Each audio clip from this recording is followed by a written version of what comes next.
Hello friends, आज भी मैं आपके लिए रोजाना की तरह टेक्निकल्स क्वेश्चंस लाया हूं जो अति महत्वपूर्ण है एग्जाम के व्यू से। आप पूरा वीडियो देखिएगा, स्किप नहीं कीजिएगा, क्योंकि मैं जो क्वेश्चंस करा रहा हूं वो एग्जाम में पूछे गए प्रश्न है। तो चलिए हम आते हैं पहला क्वेश्चन पे। तो पहला क्वेश्चन है आपका, निम्नलिखित में से जॉब को सही मार्ग कौन प्रदर्शित करता है? जी, ब्लॉग, गेज और कोई नहीं। तो इसका आंसर हो जाएगा आपका ए, जिग। तो इसका आंसर हो जाएगा जिग। तो जिग क्या है? जिग एक डिवाइस है जो कि कार्य को पकड़ता है और लोकेट करता है और टूल को गाइड करता है। और लेकिन फिक्चर जो होता है, जो यह टूल को गाइड नहीं करता है, ठीक है, यह टूल को गाइड नहीं करता है लेकिन जॉब को पकड़ता है और लोकेट करता है। तो जिग और फिक्चर में यही डिफरेंस है। तो जिग आपका इसका आंसर हो जाएगा जिग। तो सेकंड क्वेश्चन है आपका, निम्नलिखित में से थ्रेड के कौन से प्रकार हैं? तो इसका आंसर हो जाएगा आपका सी, दोनों। इंटरनल थ्रेड भी एक्सटर्नल थ्रेड भी होता है। थ्रेड्स जो होते हैं दो टाइप, इसका आंसर हो जाएगा दोनों। तो थ्रेड्स दो टाइप्स के होते हैं, एक तो इंटरनल होते हैं, एक तो एक्सटर्नल थ्रेड्स होते हैं, ठीक है।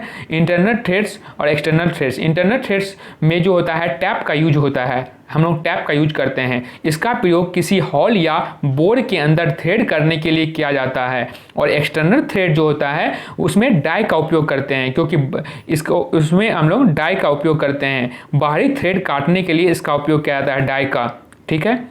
तो नेक्स्ट क्वेश्चन है थर्ड, विभिन्न प्रकार की फिटिंग तैयार करने के लिए दो पार्ट्स के बीच जो अंतर रखा जाता है उसे क्या कहते हैं? तो ऑप्शन है अलाउंस, टॉलरेंस, फॉर्म, कोई नहीं। तो तीन का आंसर हो जाएगा आपका ए, अलाउंस। तो देखिए यहाँ एक हॉल है और ये हमारा शाफ्ट है, ठीक है। दो मेजरिंग पार्ट्स के बीच जो गैप होता है उसी को हम लोग क्या कहते हैं? अलाउंस कहते हैं। जिस तरह देख लीजिए, इसका और इसका बीच में कुछ गैप होगा तभी ना फिट होगा, तो उसी को हम लोग अलाउंस कहते हैं। और इसका हम परिभाषा में बोल सकते हैं, फिट के अनुसार हॉल या शाफ्ट के नापों के बीच जो अंतर रखा जाता है उसको ही अलाउंस कहते हैं। और जो हमारा अलाउंस होता है यह टू टाइप्स के होते हैं। पहला क्लियरेंस अलाउंस और दूसरा इंटरफेरेंस अलाउंस। इंटरफेरेंस अलाउंस दो टाइप्स के होते हैं।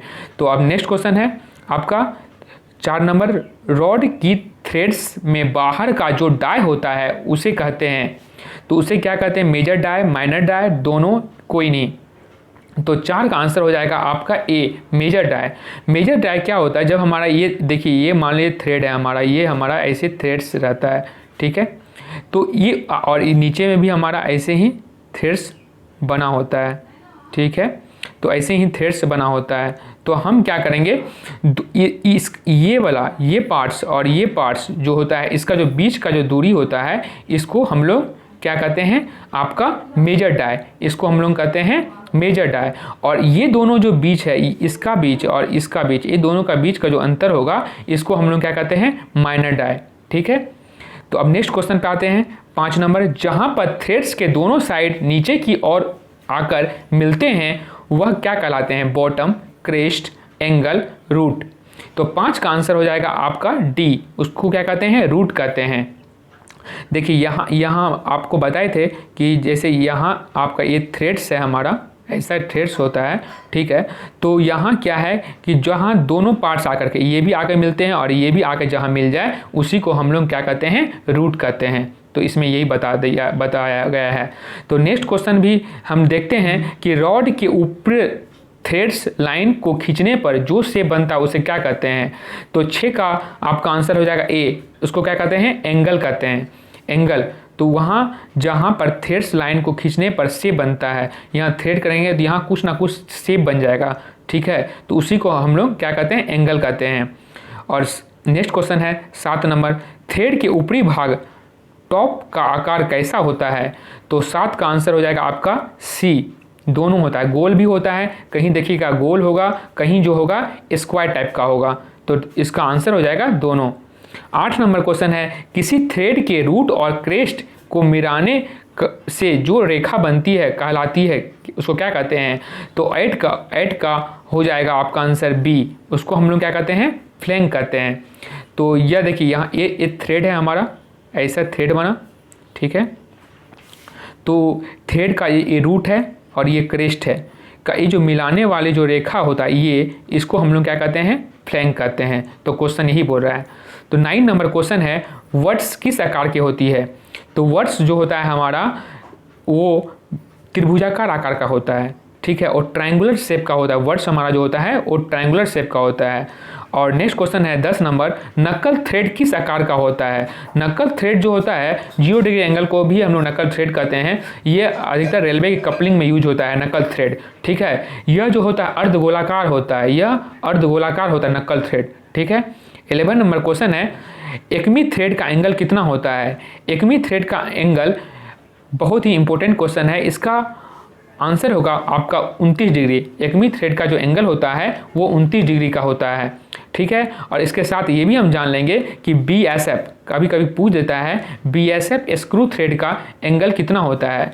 तो आप ये जान लीजिए BSF स्क्रू थ्रेड का जो एंगल होता है वो 55 डिग्री होता है, वो 55 डिग्री होता है। 12 नंबर क्वेश्चन है, रिवेट क्या होता है? तो रिवेट जो होता है एक जॉइंट टाइप का होता है। रिवेट जिस तरह हम लोग वेल्डिंग करते हैं उसी तरह रिवेटिंग भी किया जाता है, ठीक है।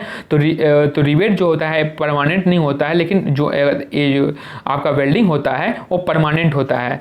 तो 12 का आपका आंसर हो जाएगा जॉइंट, ठीक है। ये भी जॉइंट करता है, जिस तरह वेल्डिंग जॉइंट करता है उस तरह रिवेट भी हमारा जॉइंट करता है। तो रिवेट का यही हो गया। और फिर आगे 13 नंबर क्वेश्चन, रिवेट किस धातु का बना होता है? रिवेट जो हमारा होता है यह उपयुक्त सभी का बना होता है, ठीक है। तो यह सभी का बना होता है, माइल्ड स्टील का भी बना होता है, रोट आयरन का भी बना होता है, कॉपर का भी बना होता है। तो 14 नंबर क्वेश्चन है, रिवेट का मुख्य भाग है क्या? तो इसका जो मुख्य भाग होता है सभी होगा इसका, क्योंकि रिवेट जो होता है इस टाइप का, मान लीजिए रिवेट होता है, रिवेट कई प्रकार का होता है, मान लीजिए इस टाइप का हो गया, कहीं कहीं ऐसे रहता है और पूरा ये अर्धगोलाकार होता है। तो रिवेट्स कई टाइप का होता है। तो ऊपर वाला भाग को हम लोग क्या कहते हैं, हेड कर देते हैं, नीचे वाला भाग को हम टेल कर देते हैं और बीच वाला बॉडी होता है। तो आप समझ जाएंगे कि इसका आंसर सभी होगा। और 15 नंबर क्वेश्चन है, रिवेट कितने प्रकार के होते हैं? तो 15 का आपका आंसर हो जाएगा डी। यह 8 टाइप्स का रिवेट होता है, ठीक है, और सबका यूज अलग अलग जगह में होता है। और 16 नंबर क्वेश्चन है, रिवेटिंग कितने प्रकार के होते हैं? तो रिवेट अलग है और रिवेटिंग अलग है, दोनों अलग अलग है, ठीक है। तो रिवेट आपका क्या है तो और रिवेटिंग क्या है तो बताते हैं। तो धातु को रिवेट की सहायता से जोड़ने, ये मान लीजिए ये भी धातु है और ये भी धातु है, दोनों को जोड़ने के लिए यहाँ का दोनों को हम जोड़ते हैं। तो दोनों को जोड़ने के लिए धातु को रिवेट की सहायता से जोड़ने को रिवेटिंग कहते हैं। और रिवेटिंग में जो होता है परमानेंट जॉइंट होता है, ठीक है। अगर हम रिवेटिंग कर देंगे तो ये हमारा परमानेंट जॉइंट हो जाएगा, ठीक है, जिससे अलग करना मुश्किल होता है। अलग तो हो जाता है लेकिन अलग करना मुश्किल होता है, ठीक है। तो अब नेक्स्ट क्वेश्चन पर जाते हैं। 17 नंबर क्वेश्चन है, निम्नलिखित में से रिवेटिंग के कौन से प्रकार हैं? तो 17 का आपका आंसर हो जाएगा सी, दोनों। तो इसका आंसर हो जाएगा आपका दोनों। मशीनिंग द्वारा रिवेटिंग भी होता है और हाथ द्वारा भी रिवेटिंग होता है। तो ये याद रखिएगा, रिवेटिंग हम 2 टाइप से करते हैं, एक मशीन द्वारा भी, एक हाथ द्वारा भी। तो नेक्स्ट क्वेश्चन है 18 नंबर, बोल्ट किस आकार का होता है? आप जानते हैं कि बोल्ट जो होता है आपका स्क्वायर बोल्ट भी होता है, ठीक है, एक स्क्वायर होता है, एक षटकोणीय होता है, हेक्सागोनल जिसको बोलते हैं, एक षटकोणीय भी होता है, ठीक है। तो यह इसका आंसर भी हो जाएगा दोनों। 19 नंबर क्वेश्चन है, निम्नलिखित में से फाउंडेशन बोल्ट कौन है? तो rag bolt, Lewis bolt, hook bolt, उपयुक्त सभी। तो 19 का आंसर भी हो जाएगा उपयुक्त सभी। तो ये तीनों बोल्ट जो है एक फाउंडेशन बोल्ट ही है। 20 नंबर क्वेश्चन है, निम्नलिखित किस बोल्ट में BSW चूड़ी कटी होती है? तो 20 का आपका आंसर हो जाएगा डी, कोई नहीं। Rag bolt, Lewis bolt, hook bolt, इसमें कोई नहीं है, ठीक है, इसमें हमारा BSW चूड़ी नहीं कटी होती है, चूड़ी कटी नहीं होती है, ठीक है। 21 नंबर क्वेश्चन है, की कितने प्रकार के होते हैं? ये भी बहुत इंपॉर्टेंट क्वेश्चन है। 21 का आंसर हो जाएगा इसका डी, की जो होता है 6 टाइप का होता है। 22 नंबर क्वेश्चन है, निम्नलिखित में से पिन के प्रकार हैं? Split pin, slip pin, double pin, उपयुक्त सभी। तो 22 का आंसर भी हो जाएगा उपयुक्त सभी। ये सभी जो है पिन ही हैं, ये सब पिन के प्रकार हैं, ठीक है। 23 नंबर क्वेश्चन है, स्ट्रेट क्वार्टर किस कैसा होता है स्ट्रेट क्वार्टर? तो स्ट्रेट क्वार्टर जो होता है हमारा आकृति में सीधा होता है। ये जो होता है स्ट्रेट क्वार्टर जो होता है सीधा, नाम ही स्ट्रेट क्वार्टर है। तो हम ये टेक्निकल में जैसा ही नाम रहता है तो अधिकतर चीज़ नाम के अनुसार ही उसका काम के अनुसार ही उसका नाम दिया जाता है। ठीक है, तो आकृति में सीधा होगा। 24 नंबर क्वेश्चन है, निम्नलिखित में से किस बेल्ट ड्राइव का नाम है? तो ये बेल्ट ड्राइव में हम देखते हैं तो बेल्ट ड्राइव में flat belt drive, we belt drive, round belt drive. तो 24 का आंसर भी हो जाएगा उपयुक्त सभी। ठीक है, तो ये तीनों जो है बेल्ट ड्राइव का ही प्रकार है। ठीक है, और नेक्स्ट क्वेश्चन जाते हैं जो कि लास्ट क्वेश्चन है 25 नंबर। तो निम्नलिखित में से पुली ड्राइव की कौन हानियां हैं? तो 25 में इसमें स्लिपेज का भय रहता है, बिल्कुल सही बोल रहा है, इसमें स्लिपेज का भी भय रहता है। यह कम लोड उठाती है, सही है। यह जगह ज़्यादा घेरती है, तो तीनों सही है। तो इसका आंसर हो जाएगा आपका उपयुक्त सही। आज के लिए इतना ही। यदि हमारा वीडियो आपको अच्छा लगे तब ही सब्सक्राइब और लाइक कीजिएगा। तब तक के लिए धन्यवाद।